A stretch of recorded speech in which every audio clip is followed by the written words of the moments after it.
the air right now. Welcome to the Age of Fission radio show with your host, Lonnie Clark. We stand together and accept that we now live in a world transformed by Fukushima. Monday, Wednesday, and Friday from 8 a.m. to 9 a.m. Pacific Standard Time here on UCY.TV radio. We relentlessly engage every ear that listens. We expose and confront the complete lack of accountability for the nuclear industry. Consider social engineering programs who view our bodies, minds, and souls as assets on a balance sheet. We discuss vital current issues, interview activists, and engage our audience in an effort to allow all voices to be heard. The Age of Vision radio show creates a venue that all will choose. We encourage our listeners to reclaim their power and their courage to take action and save our planet from the ravages of greed and indifference. Our actions matter. Every voice matters. We remind our listeners that happiness is resistance.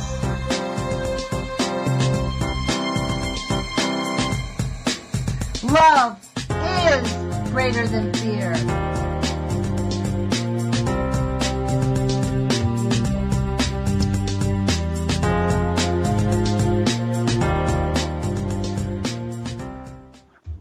Good morning, UCY.TV radio listeners. This is Lonnie Clark with the Age of Fission radio show. Today is August 23rd, 2017. It's 8 o'clock in the morning here in Eugene, Oregon. I want to say hello to our new affiliates who are carrying our show, kepw.org. That's in Eugene, Oregon. It's an FM radio station. I do not know the channel exact numbers, but I'll get that down. I apologize. I just realized that. But today we have with us a new activist that we had on before, Jerome Hebert, who was on YouTube, calls himself the Sane Environmentalist. So, Jerome, thank you for joining us, and I look forward to having you update us on what's happening. Excellent, and thank you. Thank you very much. So, Jerome, I wanted to get into this because you came into this, what we call the Fukushima awareness movement, I guess,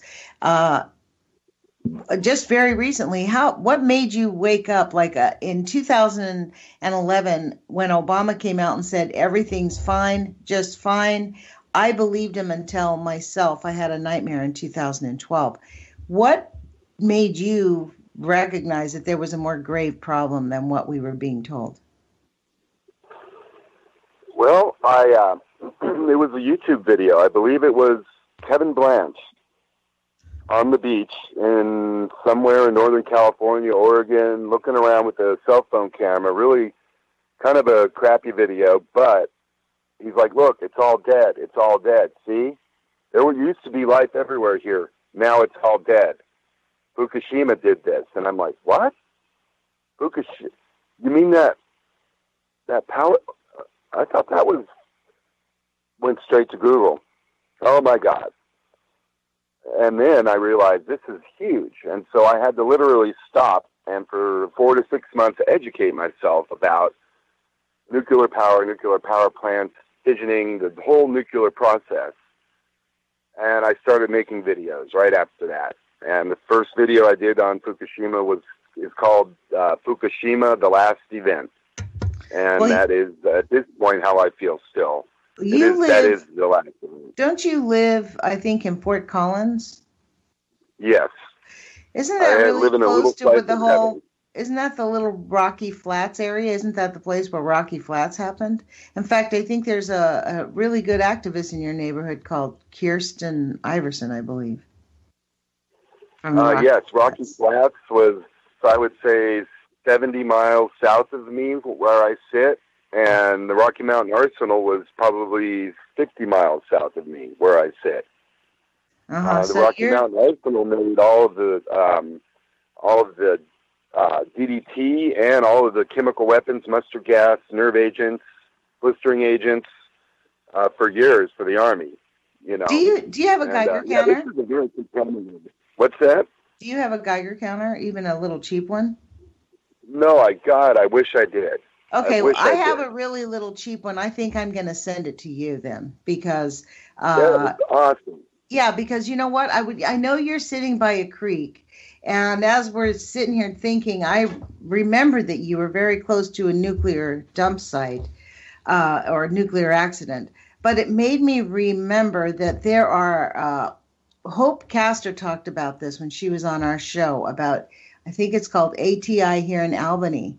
People do not know about these sites, but my guess would be that near where you're living, if you brought a Geiger counter around, I bet you'd see very high levels of radioactivity.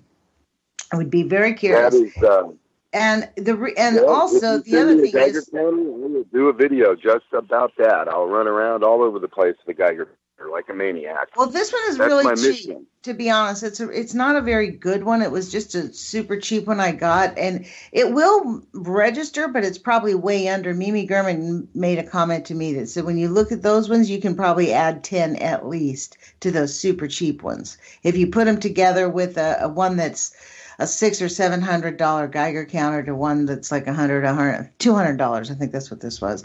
Super cheap, $150 or something like that, and it. You can look at the thing immediately and know it's not as scientific and it's not as sound in it. But it gives you a general idea. If there's even any type of radioactivity, it will pick it up. So I think, right. Beyond, like it gives you, what's interesting is when I have been in places that I suspected to be high with radioactivity, what it does is it gives you 4 sets of readings before it settles on a number. So what I have seen it do is on the first reading, it's off the charts. It's high, like I had thought it might be in that area.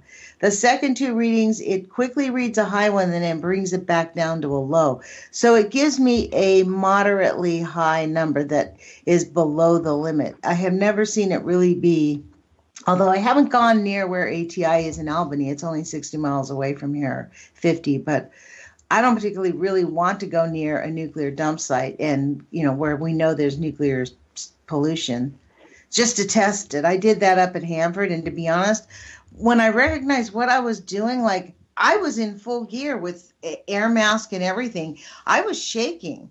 I was like, what am I doing this for? We bungled it. It was one of our funniest videos. We looked like 2 bumbling idiots taking a Geiger counter reading. It was hilarious. Me and Kevin Finnegan. I mean, because we were like both, once we realized what we were doing, we're like, and we're doing this, why? To prove it's up here when we know it's up here? Like, this is where the nuclear industry brings us. So I'm going to send you this so that you can have it, because I'd love to see that. Yeah, I will employ it. And that is part of my mission is doing just that, measuring radiation, measuring the environment. What I'm going to do is ride my bicycle from northern Washington all the way around the coastline of the United States to northern Maine next year. And I plan to stop between 10 to 50 miles, depending on the coastline. Are you going to keep it in a journal? Are you going to mark the day and mark the journal and you could actually get the exact GPS location where you've stopped. Once you're stopped, use your phone. There's a thing very easy. We did this in our science classes where you go online, you can easily get the GPS. Yes, and I'm going to have a website that's live too, that with all that information on it, and as well, do videos at every spot and every testing spot. Check under the water with the camera. Look around, get out as far as I can get, and look under the water with the camera. Check the pH, salinity, alkalinity,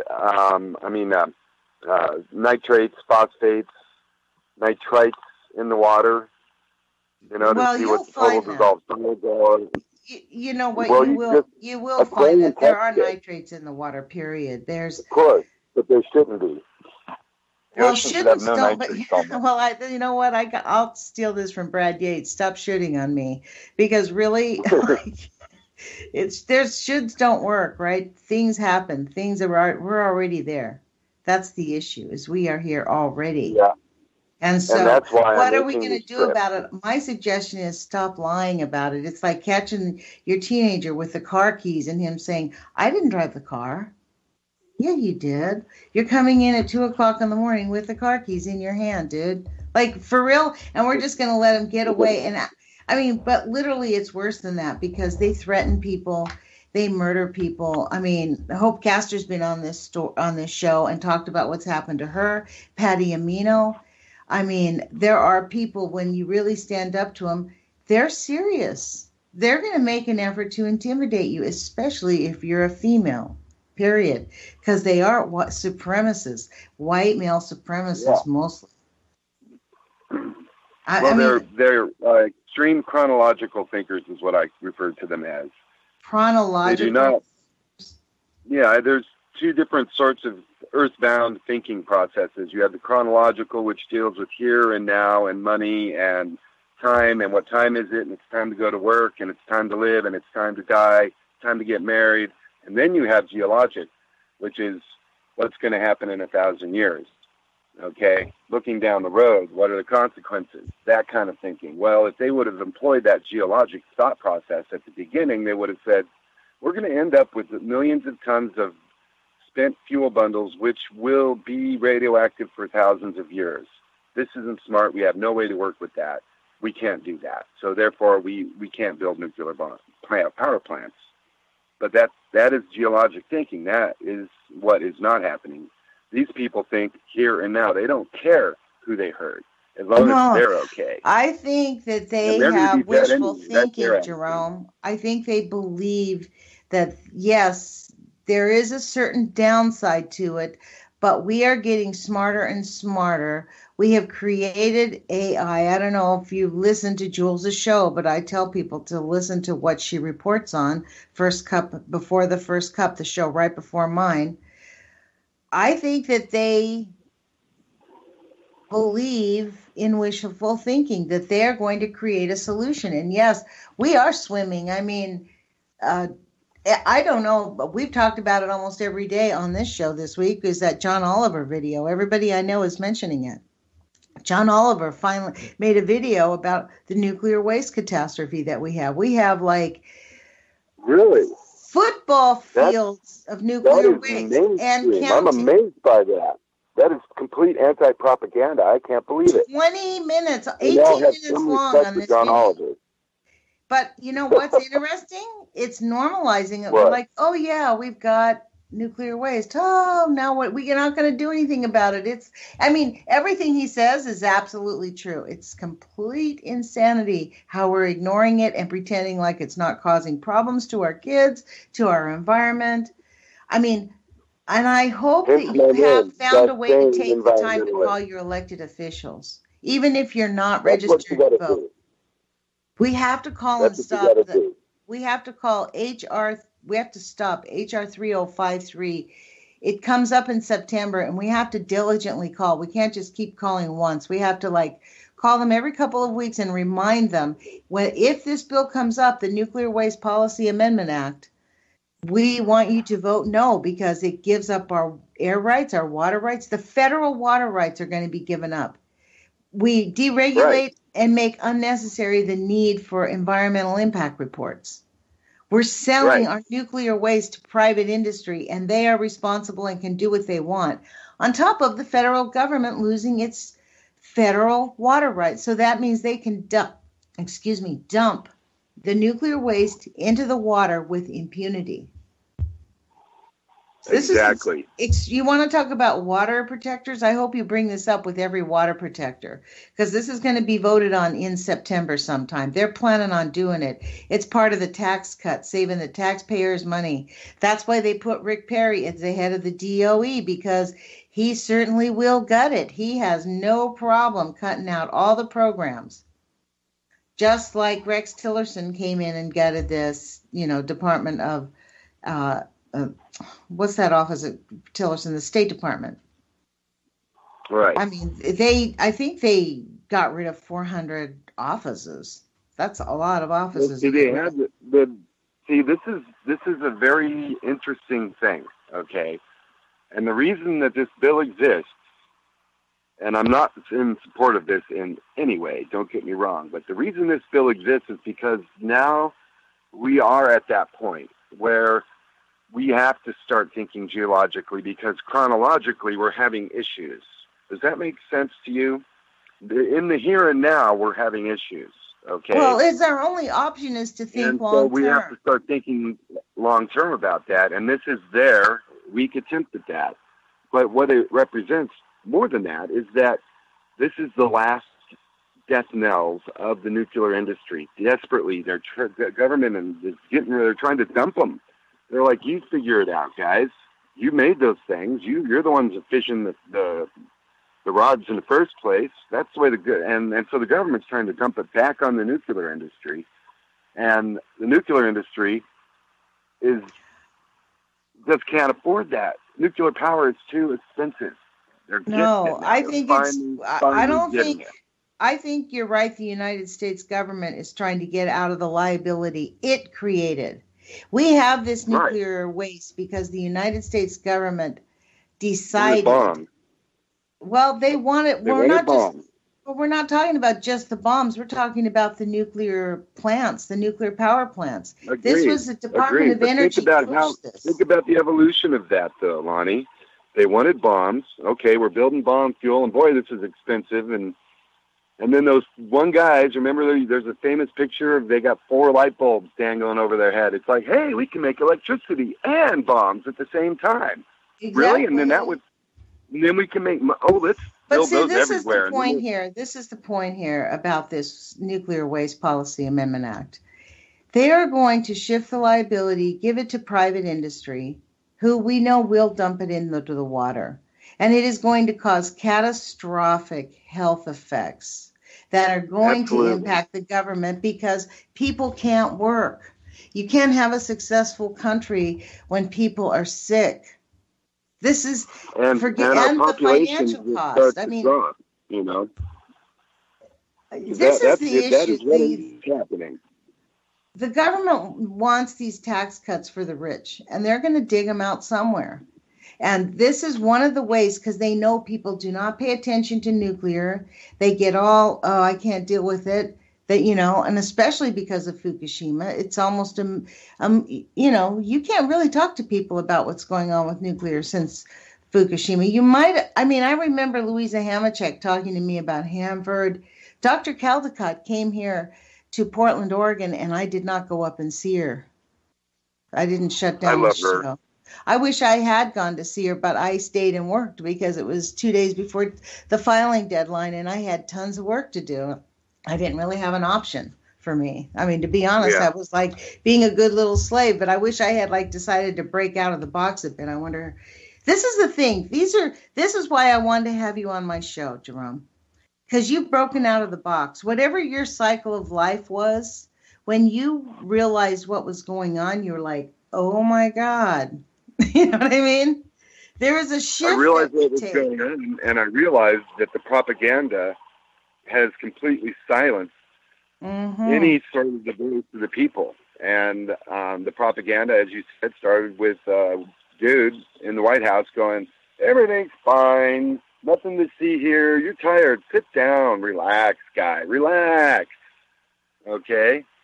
And most people believed him, but there were some people who knew it was complete, And then the media followed that up, and then the media buried it. Okay, and as far as we knew, everything was fine, and I'm not hearing anything more, so everything must still be fine. Unless you do a little investigation, and one quick Google Earth investigation is enough to convince you that everything is not fine. That is such a hideous, horrendous site. The whole thing is just hideous. If you look at the historic imagery, that site used to be pristine. Every single plant was maintained individually by a person, and it was a bonsai garden. Okay, a poison with a big poison ball in the middle that blew up, and now you have the just hideous radioactivity and billions of gallons of water, hundreds of millions at least gallons of water, sitting there on that hill. The whole hill is geologically unstable. now they've got the ice wall, and that ice wall is going to make the water build up behind the plant site. No, it's which not. Is going to create weight. That ice wall is not going to work. They already talked. I mean, this ice wall is going to be an epic it's going to be failure. It'll stop 30% of the water. That's not enough. It's too hot. They do not understand. No, I agree. They know what they're doing. This ice wall is a way for them because they have no idea. So they're just doing whatever because guess what? They get all the money in the world. They have to do something. So let's do it. I mean. And guess what? Toshiba makes refrigerators.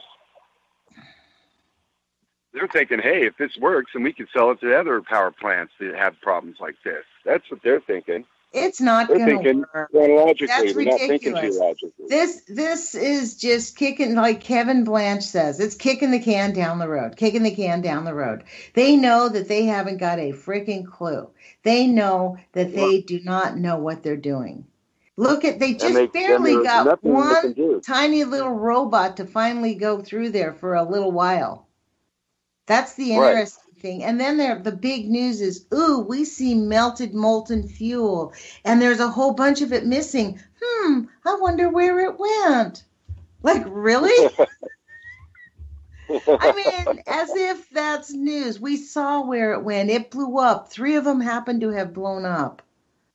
So it's in the ground. And I honestly think that those plants had are sitting on top of a river. They're sitting on top like of a little river that goes out to the Pacific Ocean. Anything that's seeping through the power plant, which is because they're bombarding it with water nonstop, 24 hours a day, it's going into the ocean. What are they saying? 400,000 gallons a day of highly radioactive water are entering the Pacific, estimated. It's probably more like 1 million gallons a day of highly radioactive, contaminated cesium-134, cesium-137, maybe less cesium-134 now. I don't think there's any actual fissioning. Yeah, but you know what? That turns into something else that's just as toxic. So, okay, it didn't just disappear. It's one of the baddies. I mean, if you're trying to get into one of those sites to clean it up, you got to look at it like that. You can't go in there with all that cesium. It'll kill you. You know, just the cesium alone in the air will fucking kill you, or will, pardon my expression, will kill you. Let alone the gamma radiation, okay, and let alone the other beta particles being emitted by the plutonium and the other uranium and the cesium. You know, so they can't even get close to those things for 300 years. They can't. There's no physical way. There's no scientific way. There is no material existent which will protect a human from that level of radioactivity. There isn't. It just doesn't exist. We are screwed. We are literally screwed. We have nothing there's nothing we can do. I did a video about the water and the ice wall and how the whole thing is falling into the ocean. You know, and I actually got a photo of right after the earthquake. You can see along the docks there's a 2.5 to 3 foot shelf that just dropped down. The whole thing, that whole section of the mountain broke into little bits. You know when you squeeze a dirt clod in your hand and it kind of explodes? That effect. And now there's water going through it. And the whole thing is destabilizing. You know, they're worried about removing too much water. Okay? Believe it or not, they're worried that if you remove too much water, it'll cause the plants to fall over. That's how unstable that whole geology is. You know, it is hell on earth. We have, as a human race, created literal hell on earth. And it will spread forth and become equal across the entire surface of the planet over the next 300 years. That is the last event. That's why I call this the last event. And maybe we'll be okay. Maybe we won't. The time will tell. That's one of those things, you know. I know from what I'm hearing, there are many, many, many, many Japanese fetuses being aborted. And there are many, many, many fetuses being aborted in Northern Europe right now as well, and other parts of Europe. And in Korea. I mean, all over that whole area, governments are quietly aborting mutated babies. Look, forget the abortions. Think of the childbirth defects that are happening of babies that are already born. I mean, honestly, this is the issue.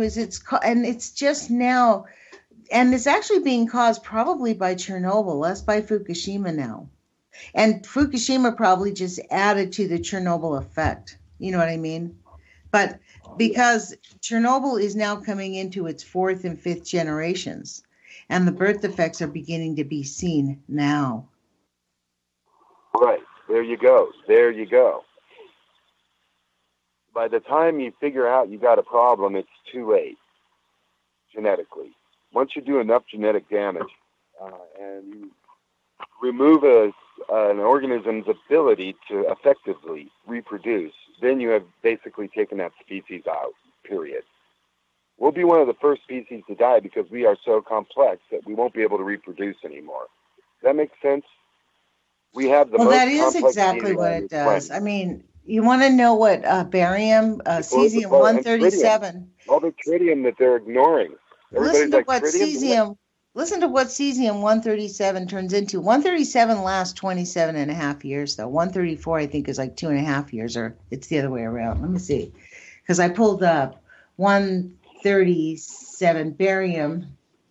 Barium is what comes after 137. It decays into barium, and it causes all kinds of health effects, although they're saying there's not very much and it doesn't affect us.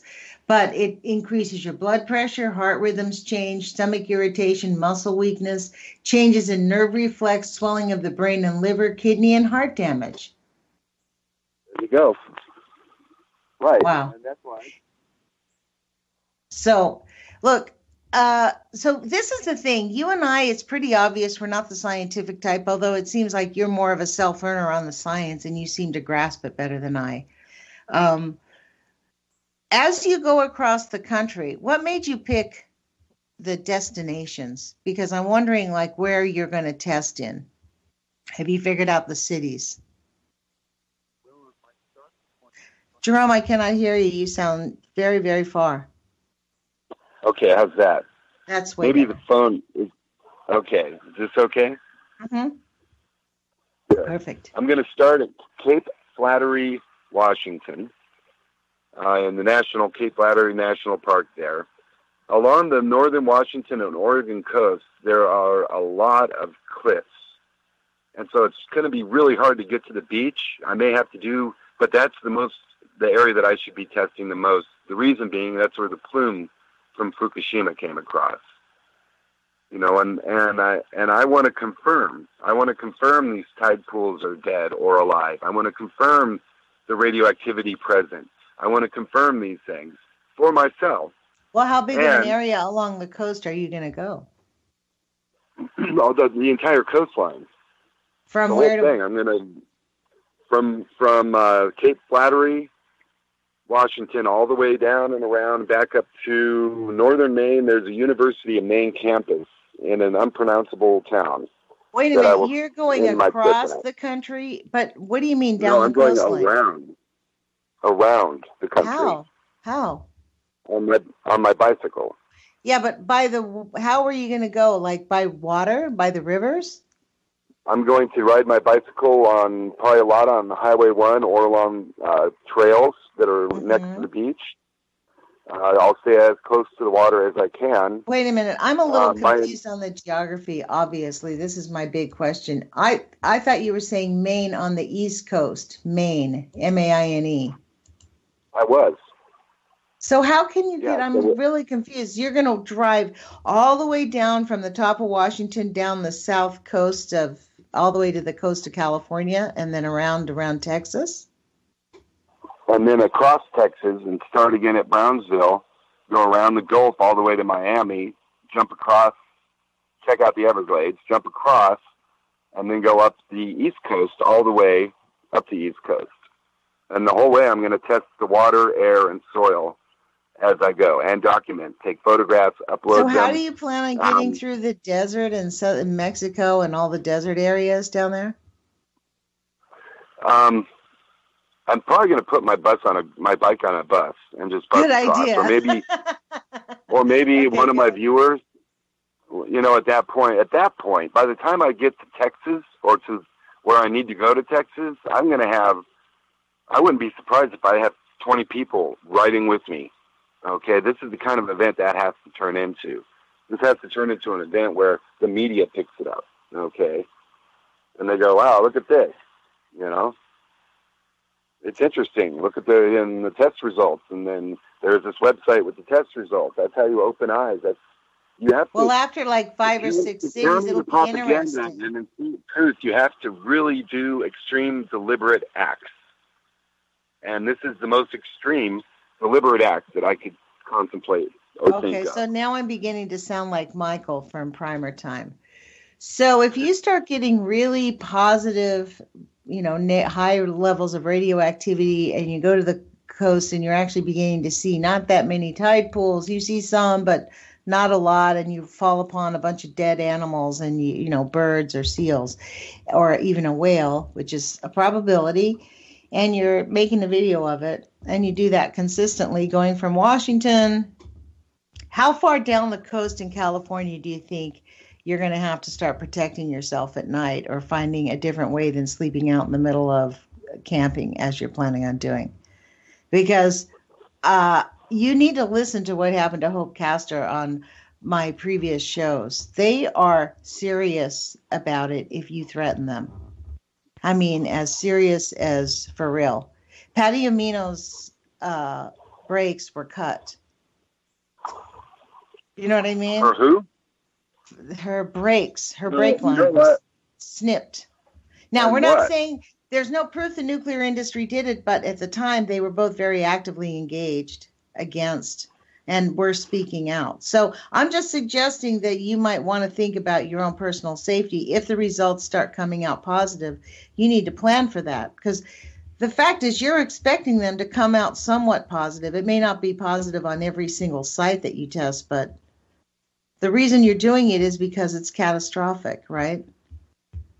Well, the reason I'm doing it is to document the actual reality of the situation as it is, not because of nuclear, not because of anything. And the ultimate goal of my program is the abolishment of fissioning on this planet, except for maybe some scientific or medical purposes, and then only under the tightest of controls. With proper handling of things, This is another thing. I just thought of something we could do. You can't spring that on people, is what I'm saying. You can't spring it on them. You can't go out there and go, then they're going to come after you. If you're just some guy going down the beach doing soil samples and stuff, they're like, oh, whatever. He's meaningless. He's worthless, until you spring it on him, until you open enough eyes and all of a sudden activate enough voices. And then I can be quietly hidden in an office somewhere while the commotion ensues. You see my point? Okay, I'll take that. We'll take that happier version than my anxiety version. We'll take your version of it all. And you know what the I Ching keeps telling me over and over again? What? I keep getting that line that says, "Let the thunder roll 100 miles around. He remains so composed and reverent that he does not let fall the sacrificial spoon and chalice." Mm-hmm. That I keep getting that, and it's like, don't be afraid. If you don't be afraid, the fear is your opponent. Love is greater than fear. That's what I say. Love is greater than fear, and the universe will care for those who are worthy. Well, Jerome, I know really this. I'm part of No Nukes Northwest again. I joined back up with them, and I know that there is a scientist, Mark Casabier, who he's a homemade scientist. Him and Mimi Gurman, they have a machine that can test the soil for levels of radioactivity. So one of the things you can do is you and I could set up a system where you'll send him the soil, and we can help you get that to him, and he can test it. It takes, I think, 2 weeks or 3 weeks. If they get a positive test, there is a real science lab, a certified lab that will verify their results if it's positive. Well, there you go. See that? So we could actually get that going and really create a good log, because he keeps it's all kind of a computerized system, to be honest. I don't quite know how it works, but it's all a computerized system, and it says everything. It's super awesome. Well, there you go. See, this is the sort of thing that I'm talking about. As I move forward, And the universe keeps promising me this, that what I need will be there when I need it. When I need it, it'll happen. Don't worry about it. Don't freak out. Do the work you're doing. Move forward with your plan. It's a good plan. Move forward. Do it. Do it. Don't stop. Don't hesitate. You're on the right track. It will get difficult. It will get hard. That's okay. Don't let fall of the Isn't that like the sacrificial bird food theory? salad. Birds, that's the bird theory, right? Birds wake up every morning and they eat their body weight in food every day. And they're like, yeah, okay, let's get up and go do it. And unfortunately, some birds now are flying and just fall out dead of the air from the pollution in the air. That's the sad part, Indeed. Adapt or die, baby. I mean, and this is why we have got to stop. I hate to say it, but it is. This is why with this bill 3053, I'm going to keep beating that drum. They're voting on it in September. There's about 2 weeks left before they come back. Would you do me a favor, Lonnie? Would you send me to my Gmail? Would you send me a link to that? I sure will. And you know where you can go? I will go to the library today and look at it. I'll tell you what. You just go to santanofreesafety.org. It's Donna Gilmore's website. She was on yesterday. She has a really good cheat sheet that explains all about it. She gives you language to talk to your rep's office. She has pictures. I mean, she's done a lot of work helping to understand and dissect this bill. But she has it right on the front of her page, santanofreesafety.org. And I'll send that to you also so you'll have it. I've been to that site. Well, then go there again. It's right on the front site. It's the very first thing you see on her homepage. This is an important bill. Yeah. This is a very serious bill. If they decide to cut out the billions of dollars that the DOE spends on nuclear waste, they'll be able to get their tax cuts because they'll have a lot of money to give away. And no one will even notice it because nobody pays attention to nuclear. This is how devious this is. So I am ringing the bell on this propaganda. One. And there you go. We got to counter the propaganda with truth. And that's what we're doing. That's what you're doing by this. You're like, look at the truth here. Look at it versus what they're telling you. Yeah, tax cuts. It'll save you money. That's chronological thinking. Right? What I'm saying? Yeah. They're trapped in a chronological cycle. They can't get out of it. And they suck people into that through the media. And our job as the alternative media is to suck their brains back out of that and give them back their voices because their voices have been silenced by the propaganda machine. Their integrity. My voice is silenced by the propaganda machine until I learn the truth. And then, boy, listen to me now. I'm going like you can't shut me up. So there you go. Yeah. And that's the whole purpose of this mission is to educate and awaken people's voices. Educate. It's funny that you say that because that's the one thing they say to us, Jerome. What's that? And pro-nuclear people will tell you that you're just not educated on the real effects that you've been propagandized. Literally, they use those words on us. They say you're just overinflating the negative effects of radioactivity. It's not that bad. There aren't the studies that prove what you're saying. And when you tell them there aren't studies because they do not allow the studies to happen. Right. I mean, this is why we have to actually learn about this. Do you think it's really important that, would I have ever in my life inclined to find out what cesium-137 turns into or even look into what barium is or does to our bodies? Why is it that this is now our responsibility to self-educate ourselves on this so we can protect ourselves from something our government really ought to just face? It's a two-armed beast. On one arm, you have misinformation and propaganda. On the other arm, you have the hiding of the actual truth. And so people, if you push it into people's ears, I did a thing called 10,000 Voices versus the One yesterday on my YouTube channel. And I talk about just this, how one person at a high position through the media can control the voice of 10,000 other people by silencing them, just like it happened to me. Through the propaganda machine and the hiding of information, i.e. the media doesn't pick it up. The media hides it. And if the media doesn't tell you it exists in this country, then it doesn't exist. People had no idea until John Oliver satirized nuclear waste. They had no idea. Everybody I talked to has no idea about Fukushima. No idea. You mean in the last couple of No days? This video that John Oliver did really had millions of viewers. It's really interesting to see how people are responding to it. It's a big issue. I saw it last night. It popped up on my feed last night, and I'm like, what? And then I got distracted by something else. I mean, like 19 minutes long. It's a long video. It was kind of shocking. I watched it a few times, but it's made me, I don't know, like I really believe that nuclear waste is the worst catastrophe we're ignoring, nuclear waste and chemical spills. Like the chemical and nuclear, Hope Castor actually, and this nuclear scientist who was not on the air, but Hope Castor has been on the air with me. She actually brought this up. You cannot disassociate a lot of the chemicals with nuclear because they're needed. They go hand in hand. So it's really, and then you think if they treat the nuclear stuff the way they do, what do you think they do with the chemicals? Far worse. It's really, that's one of the big things at Hanford is those big tanks of chemicals. You know, those are terrible. You know, Hanford is terrible. The nuclear waste thing is absolutely, unless we come up with technology, will end us as a species, and sooner than we would like to think. It would only take 1 or 2 generations not being able to reproduce to end life as we know it on human life as we know it on this planet. 1 or 2 generations that just couldn't make a baby. Done.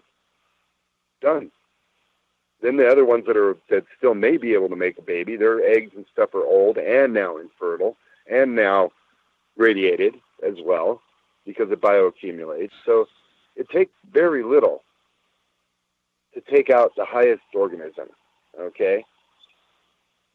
We are so complex as an organism that, I mean, it's like imagine going into a Windows computer and going into some directory somewhere and just starting to delete random files here or there, okay? 5 a day, every day, or 1 a day, every day. The computer's going to function just fine until you hit that one file. And then all of a sudden, boom, catastrophe. That's the way radiation is on DNA. It's basically pink, taking out little bits and little bits. The tritium actually becomes DNA. It incorporates into the hydrogen molecules and atoms in DNA. Okay? So it literally assembles itself into the DNA and blows the DNA apart from the inside out. Mm-hmm. That is what we're dealing with, and nobody understands it, and it may end us as a species. It just may. We may have pushed too far this time. You know, everything else is okay, but this one. That's what Guy McPherson says. I mean, everything else. The Earth will deal with everything else geologically. All right, oil pollution and contamination and CO2 and poisons and chemicals. All that goes away. Radiation is created. It is not part of this planet. All right, we create these things like a god. Literally human radioactive decay. You mean human caused the way we fission? Yeah, the way we create plutonium this. Did not really exist in the universe until we created it on a big degree. Okay. Yep. Until we figured out you could bombard uranium and create plutonium. You know, that is the toolkit of God. That is. Fission and fusion are what occurred to create the universe in the first place. And nothing would exist without them. However, they are the toolkit of God. We need to put it away and somehow deal with the damage that we've already done. It's like giving a 4-year-old kid a skill saw, plugging it in, throwing a 2x4 at him and saying, there you go, cut wood. That is the equivalent, okay? That kid, what's going to happen to him? He might figure out how to cut some wood, but he's going to hurt himself in the process really bad and maybe kill himself. That's the best analogy that I can Okay, so think let's for talk Lonnie. about killing ourselves. Do you understand this nuclear talk when you read these nuclear? Do you understand this? The Columbia Generating Station was shut down yesterday. I saw it on an article that disappeared, and it is on the NRC alert. It's considered a non-emergency, but it's RPS actuation, and it's critical. And it happened on 8/20/2017 at the Columbia Generating Station, 15 miles away from Hanford. That was manually scrammed from 100% power. Scrammed means shut down. Due to a rise of main condenser back pressure, manual scram of the unit is procedurally required upon the loss of the main condenser back pressure. Preliminary investigations indicate that the main condenser air removal suction valve closed, resulting in the condenser back pressure rising to within 1 inch Hg of the set point of the reactor powered greater than 25%. All control rods fully inserted. Wow. Reactor decay heat is being removed via bypass valves in the main condenser. And so, that reactor is a bomb fuel reactor, right? That's what that is. And Mr. Trump's going to start building new bomb fuel reactors. Okay, that's not a power plant. That is maybe they generate electricity, but they build bomb fuel there. And the condenser that they're talking about is the thing that injects high pressure liquid through the tubes where the fuel pellet, they don't use pellets, they use rods, actual rods of uranium metal. And it's not pellets, it's rods. But basically, that is the coolant that runs through there, and it's helium, I believe. And what they do is they condense it, and then they run it through, and the refrigerant cycle affects it. When you allow gases to decompress, they create coldness, absorb heat. And so if that system functioned not at all for even 5 seconds, you could have a critical event. Literally a critical event. You could create a criticality with that much heat. Once you started melting those little holders, aluminum holders that they put those rods in, it's really scary when you look at it. They've got these big rods, and they couldn't get them hot enough. They couldn't make them go fast enough. So they had to figure out a way to build a thinned rod system around them so they could push them harder and harder. And 100% is like going like gangbusters, like almost a supercritical event.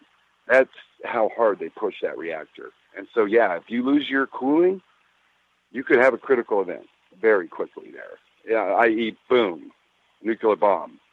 And the whole place is full of plutonium, okay? Do you know how beautiful that place is? It's one of the prettiest places. It is so beautiful there. When we drove up there, Kevin Finnegan and I, it just blew me away.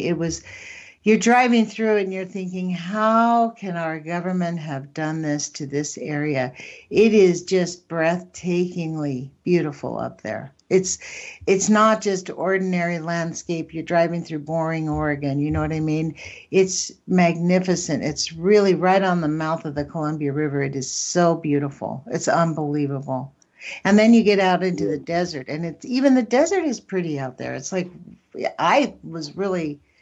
But this is the point here. You and I have changed our lives in a way that is really meant to speak toward neighbors and people that we don't know.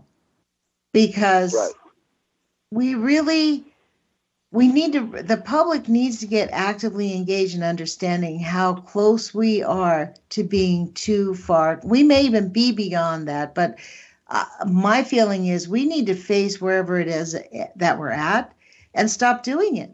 And we need to demand that the dollars shift from creating and perpetrating more to creating solutions and finding a way to stop it from killing every living thing on this planet. Yes. Actually, there probably is some life forms that'll make it through it. Badly mutated, but they'll make it through. You know what the beautiful thing is, Lonnie? In 1,000,000 years, it'll all be done. and everything will be back to normal again. It reminds me of the Canticles of Leibowitz. In 500 years, the planet may get hit by an asteroid and go completely the way it went 26 million years ago, 260 million years ago. Walter Miller Jr. wrote a book that was written in 1959 that I read called A Canticle for Leibowitz. And it's a post-apocalyptic science fiction novel. And it was really like, you're reading it and you're in this weird world with humans and sort of mutations and this weird thing. And then all of a sudden you realize this is Earth like 150 years from now or however far it was. It was very interesting little book. It really did make me think about the what we're really doing, the long-term picture. And I consider our duty as human beings, as participants and part of Mother Earth and part of this whole space, the God space, if you want to call it that, like that we not kill our planet, that we stop the insanity of just allowing. It's almost like watching people beat their mother to death. You know what I mean? Like, it's like those cops that didn't stop that kid who ended up running into that girl. He apparently the police had been to his house several times for abusing his own mother. I mean, we have a society that just allows them to go, okay, bye, see you again. Right. We need some healing. We definitely need some healing. Well, and we need some truth is what we need. Truth. Well, that's what propaganda does. It tells you what the truth is. It tells you what their truth is. It tells you that everything's fine, when in fact it isn't. People don't know that. Thank God John Oliver did that. I don't know why. That makes no sense because he's firmly in the pocket of the left. I don't understand it. There has to be a reason for that. Well, the left is not some evil thing. This is the funny thing. I hear people talking about liberals and the left, but you also hear the same thing about the right. Like there's demonization of left-right, this whole left-right paradigm. I mean, maybe you notice that he's on hiatus, like he did it and now he's not going to be around for a little while. But I mean, why did he do it? Because it is a catastrophe that no one's talking about. We're talking about nuclear weapons, stopping about nuclear weapons, but we really don't ever talk about the nuclear waste. Yeah. What is the true cost of nuclear? It is in the waste. What are you going to do with the waste? We're talking in the period of time that waste will be deadly, hundreds of trillions of dollars would be necessary in our current thinking to take care of that problem appropriately. We do possess the technology to fix this stuff, but nobody's willing to spend the hundreds of trillions of dollars that it takes to fix it. Okay? You want to stop the groundwater from coming down the mountain on Fukushima? Build a trench to bedrock above the planet and divert that river right and left. Yeah, that'll cost $50 trillion, but you could do it. They and don't if you did, want that to would do stop that. the groundwater. They don't want to. They don't because they don't care because they'll be dead anyway. I don't know how Their much frame of they can reference do about that because those mountains up there are radioactive. They cannot decontaminate them. No, that's true. That's an exclusion zone too. Oh, yes. Shit. So this is probably why. So that's it. That's going to fall into the ocean. It will fall into the ocean within the next 15 to 20 years. Well, that's going to happen. In the next 4 to 5 years, you're going to start hearing reports about Fukushima sliding, Fukushima slipping, reactors toppling. You're going to start seeing those reports as the water continues to degrade the conditions. And if you look at it again, I think it's going to have an earthquake. Let's be clear. We're due for an earthquake. The whole Pacific Rim is shaking and quaking. Let me read to you what Bernays says about propaganda. It says, it might be better to have, instead of propaganda and special pleading, instead of propaganda and special pleading, committees of wise men who would choose our leaders, dictate our conduct, private and public, and decide upon the best types of clothes for us to wear and the best kinds of food for us to have. But we have chosen the opposite method, that of open competition. We must find a way to make free competition function with reasonable smoothness. To achieve this, society has consented to permit free competition to be organized by leadership and propaganda. So, That's interesting. Yes, this book is quite, And it's a very interesting thing. You want to see how the, quote, deep state got started? This is really how it all did get started. They actually did study it.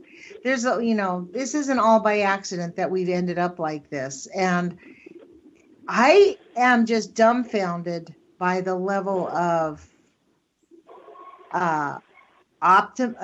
ignorant optimism or blissful optimism. I mean, to think that we can continue down the road of destroying our planet for profit as a species, it's blindsided. It's like the pharaohs keeping their people in the desert until they all starved to death. Yeah. Yeah, there's a train going by, so you're hearing squeaky brake noise. I'm sorry. That's all right. Apparently it's stopped. It's all right. Okay. So, but yeah, Jerome, I mean, we have all that just. Oh, that's so loud. Jerome, why don't you tell people how to find your Patreon page? Yeah, you can find me on the Sane Environmentalist on Patreon. So I just started a Twitter account. I think it came up as the Sane Environment, and also yesterday I got Instagram going, and so I take a lot of photographs. Now the train stopped. Wow. What an energy difference that made. Yeah, I think we heard that. It's like... So how do people find you? The Sane Environmentalist? Yeah. On Twitter? Somebody on Twitter, on Instagram, and on YouTube. Okay. I am on all three platforms now and on Patreon. And when's your plan to leave to go do this big bike trip that you were talking about? My plan at this point is to be ready to go by April. And then the middle of April to second, third week of April, I will be leaving here and heading for the coast. And I assume that I can probably go through to almost November or December or January because I'll be in Florida by that time. And so I might actually miss the winter and be able to just continuously move at a slow rate all the way through and follow the seasons and stay in spring or summer through the whole thing, if that makes sense. So you think you're going to be able to travel from Washington all the way over to Florida, or you'll be taking a bus intermittently? You won't be driving your bike the whole way? The only place I'm going to take a bus is perhaps across the Everglades, because I don't know if there's another way to get around the Everglades. I don't think there is. Mm-hmm. And from San Diego to Brownsville, Texas, where I will pick up again. And that's part of the challenge of this, is doing that. I think on the Gulf Coast, to a large degree, I'm going to find that the coastline isn't really accessible. There's like this island. That's true. I know in California, up on Highway 1, PCH, it is definitely not accessible. We have about 30 seconds left. Bike trails in there. Jerome, we have about 30 seconds left. I want to thank you. Hopefully you'll come back in a few more weeks and update us on your plans. We can talk about this. I guess we call this Fukushima awareness. This is what we want everybody to have and understand that it does matter that we all take action and start demanding that we find solutions. Thanks, Jerome, for joining us. I really appreciate it. Yeah, you guys put your courage on. Yeah, I hope you have a fine day too. I am. This is not at all about. Guys, wow.